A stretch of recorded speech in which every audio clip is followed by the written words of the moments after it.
Corre el año 1530. En el corazón de Rusia nace un niño que cambiará para siempre el destino de su nación. Su nombre es Iván, hijo del gran príncipe Basilio III y Elena Glinskaya.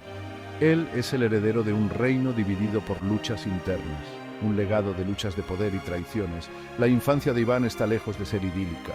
A la tierna edad de 3 años pierde a su padre, quedando al cuidado de su madre, quien ella misma encuentra un final prematuro y sospechoso 5 años después.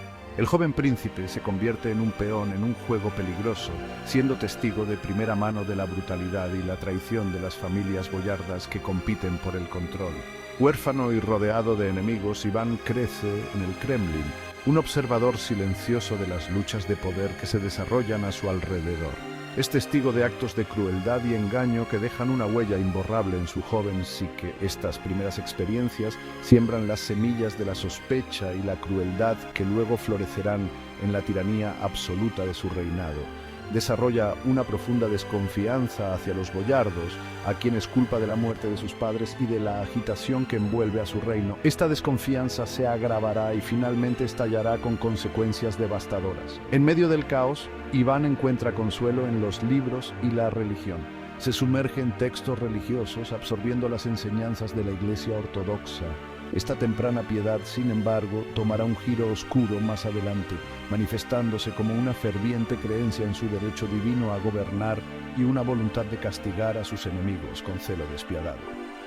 Es un niño rey, empujado a un mundo de juegos de adultos donde lo que está en juego es la vida o la muerte. Cada susurro, cada sombra podría albergar una amenaza. El joven Iván, inteligente y observador, absorbe las lecciones de su turbulenta infancia.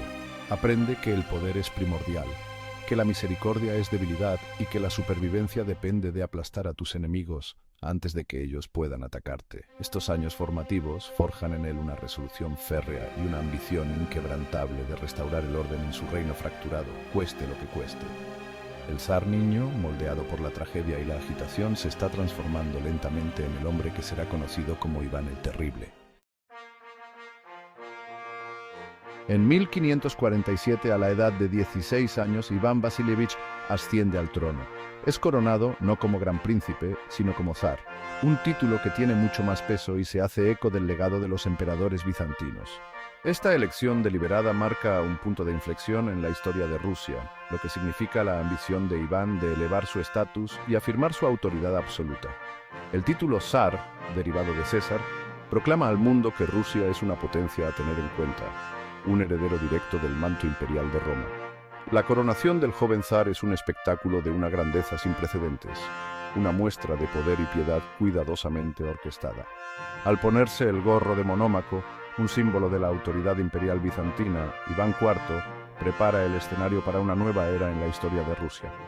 Está decidido a transformar su reino fragmentado en un estado poderoso y unificado, y no se detendrá ante nada para lograr su visión. La coronación no es solo una ceremonia, es una declaración de intenciones. El comienzo del reinado de Iván ofrece un rayo de esperanza para un futuro mejor. Se embarca en una serie de reformas destinadas a modernizar el anticuado sistema legal de Rusia y fortalecer el gobierno central. Encarga la creación de un nuevo código legal, el Sudebnik de 1550, que estandariza los procedimientos legales y fortalece la autoridad judicial del zar. Este es un periodo de relativa estabilidad y progreso, ya que Iván busca establecer un gobierno más justo y eficiente. Sin embargo, bajo la apariencia de reforma, las semillas de la autocracia ya están echando raíces. La creencia de Iván en su derecho divino a gobernar se fortalece, alimentada por su fervor religioso y sus experiencias durante su turbulenta infancia. Él ve cualquier desafío a su autoridad como una amenaza a la voluntad de Dios, y está preparado para aplastar cualquier oposición con despiadada eficiencia. El niño que presenció las maquinaciones de los boyardos ha aprendido bien su lección. No será un gobernante títere, él será el autócrata, la única fuente de ley y orden en Rusia. Iván IV comprende que un Estado fuerte y centralizado requiere un ejército sólido. Emprende una serie de reformas militares, estableciendo un ejército permanente equipado con armas de fuego y artillería. Este ejército modernizado se convierte en la columna vertebral de sus políticas expansionistas, lo que le permite proyectar el poder ruso mucho más allá de sus fronteras tradicionales. También introduce un nuevo sistema de rangos y servicio militar, reemplazando las antiguas levas feudales por una fuerza de combate más profesional y leal. Reconociendo la importancia del comercio, Iván fomenta el desarrollo de una economía nacional, otorga privilegios a comerciantes y artesanos, fomenta el comercio con Occidente y agiliza el sistema fiscal. Estas medidas contribuyen a un periodo de crecimiento económico, fortaleciendo aún más el control del poder por parte del zar. Entiende que un reino próspero es un reino estable, y que el poder económico se traduce en influencia política. Sin embargo, las reformas de Iván no están impulsadas únicamente por el altruismo. Es muy consciente de que un Estado más centralizado y eficiente sirve a sus propios intereses, lo que le permite consolidar su autoridad y eliminar posibles rivales. Utiliza hábilmente sus nuevos poderes para reducir la influencia de los boyardos, despojándolos de sus privilegios tradicionales y reemplazándolos por sirvientes leales de la nobleza inferior. Está construyendo una nueva aristocracia que le debe a él y solo a él. Este periodo de reforma y consolidación sienta las bases para el posterior absolutismo de Iván. Transforma con éxito a Rusia de un mosaico medieval de principados a un estado más centralizado y poderoso. Sin embargo, en el proceso, siembra las semillas de su propia tiranía, centralizando el poder hasta tal punto que se vuelve inextricablemente ligado a su propia persona. Cualquier amenaza a su autoridad se percibe como una amenaza para la trama misma del Estado, justificando en su mente las medidas más extremas para asegurar la continuación de su gobierno. El zar se está convirtiendo en sinónimo de la propia Rusia, y cualquier disidencia equivale a traición. Con su poder interno asegurado, Iván vuelve su atención hacia afuera, impulsado por una potente mezcla de ambición, celo religioso y deseo de proteger su reino de amenazas externas. Lanza una serie de campañas militares que expandirán drásticamente las fronteras de Rusia, transformándola en una potencia euroasiática importante. Sus objetivos se eligen cuidadosamente, impulsados por consideraciones estratégicas y un profundo conocimiento de las debilidades de sus enemigos. En 1552, los ejércitos de Iván conquistan el Kanato de Kazán, un enemigo desde hace mucho tiempo de Moscovia y una amenaza constante para sus fronteras orientales.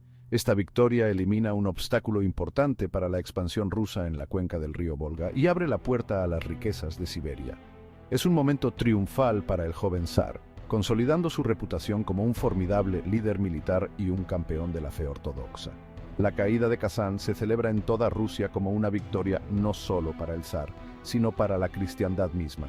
4 años después, Iván dirige su atención hacia el sur, conquistando el Kanato de Astracán, asegurando el control del delta del río Volga y el acceso al mar Caspio. Esta victoria expande aún más el territorio de Rusia y abre nuevas rutas comerciales a Persia y Oriente. Las conquistas de Iván no son meramente territoriales. También son triunfos económicos y geopolíticos que transforman el lugar de Rusia en el mundo. Se ha liberado de los grilletes del yugo mongol y ha establecido a Rusia como un actor importante en el escenario euroasiático. Sin embargo, estas victorias tienen un alto precio. Las guerras contra los kanatos de Kazán y Astracán son asuntos brutales, marcados por masacres, esclavitud y destrucción generalizada, si bien algunos las consideran triunfos de la fe ortodoxa. Estas campañas dejan un amargo legado de resentimiento y desconfianza entre las poblaciones conquistadas. El precio de la expansión se paga con sangre y sufrimiento, y las semillas de futuros conflictos se siembran en las cenizas de la victoria. Iván, cegado por su ambición y sentido del destino, parece ajeno a las consecuencias a largo plazo de sus actos.